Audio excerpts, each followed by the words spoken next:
Hey guys, welcome to my channel. तो आज हम पढ़ने वाले हैं क्लास 10th का chapter number 3 the pair of linear equation in two variables exercise number 3.1। जैसे कि आपको पता होगा कि लास्ट वीडियो में हम इस चैप्टर का इंट्रोडक्शन पढ़ चुके थे। अगर किसी ने नहीं भी देखी वीडियो तो आप लोग जाके देख सकते हैं। ठीक है, आज हम करने वाले हैं एक्सरसाइज 3.1 का क्वेश्चन नंबर 1। तो आइए स्टार्ट करते हैं। देखिए, फर्स्ट क्वेश्चन में क्या बोला है। Aftab tells his daughter 7 years ago I was 7 times as old as you were then. Also 3 years from now I shall be 3 times as old as you will be. Represent this equation algebraically and graphically. आपका algebraic equation को बनाना है। ठीक है, question form करनी है, उसके बाद उसको ग्राफिकली भी सॉल्व करके दिखाना है। ठीक है, तो देखिए, आप देखो दो वर्ड ध्यान से पढ़ेंगे। पहले तो इसमें एगो, जब इसमें पहले की बात कर रहे हैं। ठीक है, और फ्रॉम नाउ यानी कि अब के बाद क्या होगा। ठीक है, देखिए पहले आप ध्यान से पढ़िए। क्या बोला है इसमें, Aftab tales his daughter, Aftab ने अपनी बेटी से कहा 7 years ago, मतलब वो 7 साल पहले की बात कर रहा है कि 7 साल पहले 7 years ago I was 7 times as old as you were then. क्या बोलता है अपनी बेटी से कि 7 साल पहले मैं, मतलब जो उसके डैड है आफ्ताब, उसकी जो एज थी वो उसकी बेटी की जो एज थी उस टाइम पे उसका 7 टाइम्स थी। ठीक है, मान लो उस टाइम पे बेटी की एज अगर 3 years थी तो उसके पापा कितने साल के थे, 21 years के। 7 टाइम्स कर दिया मतलब।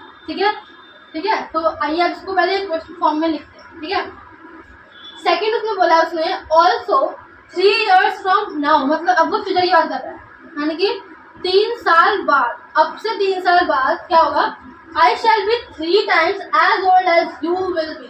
वो क्या बोलता है कि अब से 3 साल बाद तुम्हारी जो भी एज होगी, मेरी जो एज होगी वो तुम्हारी एज का 3 times होगी। मान लो अब से 3 साल बाद अगर बेटी की एज 10 साल होती है तो पापा की एज क्या हो जाएगी, 30 years। ठीक है, क्योंकि 3 times बोला। ठीक है, अब दोनों ही क्वेश्चन को ध्यान से हम ओके गाइस, तो हम इसको क्वेश्चन को सॉल्व करना स्टार्ट करते हैं। ठीक है, पहले हम मानेंगे कि what is the present age of the father and daughter both. ठीक है, आइए मानते हैं। तो लेट किया हमने कि जो फादर की प्रेजेंट एज है, फादर यानी कि आफ्ताब, इसको मान लेते हैं कि let the present age of Aftab के प्रेजेंट एज को हम लोग मान लेते हैं कि मान लो x years का है। ठीक है, और लेट करते हैं daughter, let the present age of the daughter, present age of the daughter, उसको हम मान लेते हैं y years। ठीक है, डॉटर y years।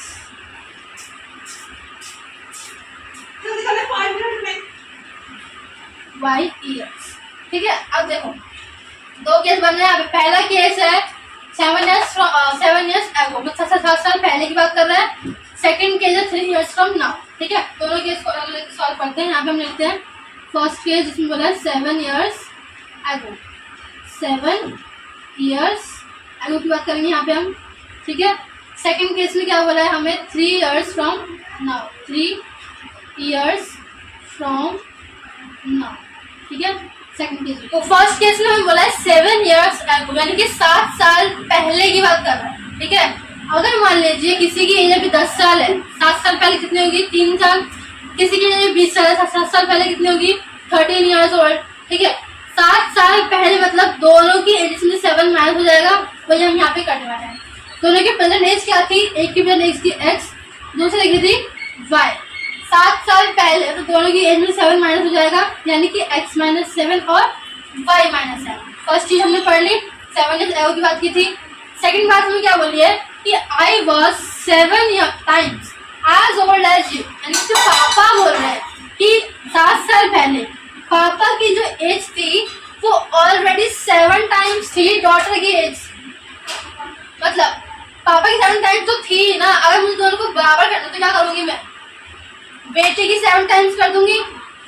ठीक है, तो ये हो जाएगा 7 टाइम्स। क्या करना है, हमें बोला था पापा की जो एज है वो 7 साल पहले बेटी की एज का 7 टाइम्स थी।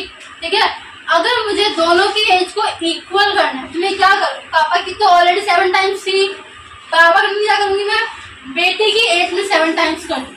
ठीक है, अब इस इक्वेशन को सॉल्व करते हैं जो बन रही है x minus 7 is equal to 7y minus 49।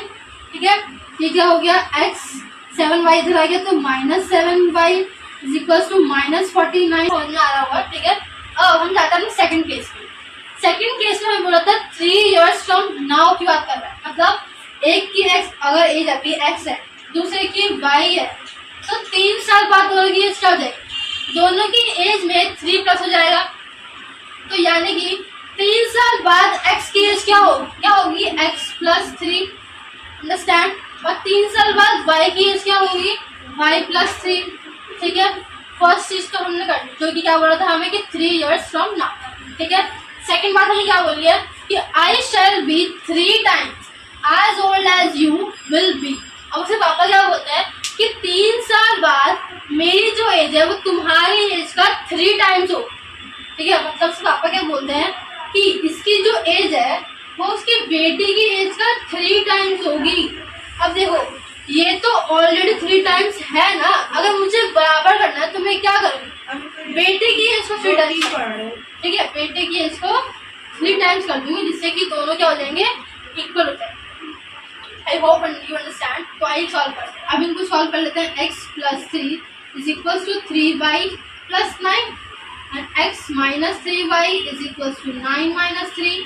ये 3y इधर आ गया, माइनस का हो गया, ये 3 इधर आ गया तो माइनस का हो गया। तो इक्वेशन क्या बनी हमारे पास, x minus 3y is equal to 6।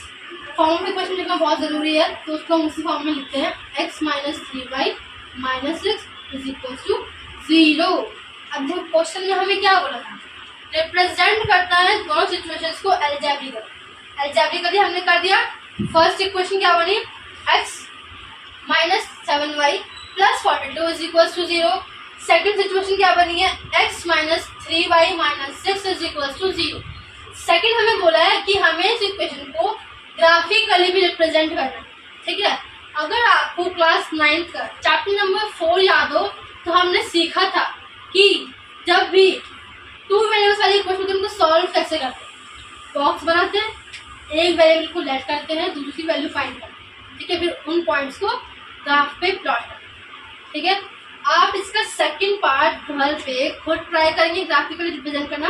याद रहेंगे कि दोनों इक्वेशन को आपको एक ही ग्राफिकल पे प्लॉट करना। ठीक है, तो आपका आंसर सही आएगा। ठीक है, ट्राई करेंगे। अगर आपको नहीं आता है तो आप मुझे कमेंट सेक्शन में बता सकते हैं, मैं आपको करवा दूँगी। Okay, I hope you like the video. Thank you guys, please like share. तो लाइक और शेयर ठोक दीजिए महाकाल का, लाइक और शेयर ठोक दीजिए।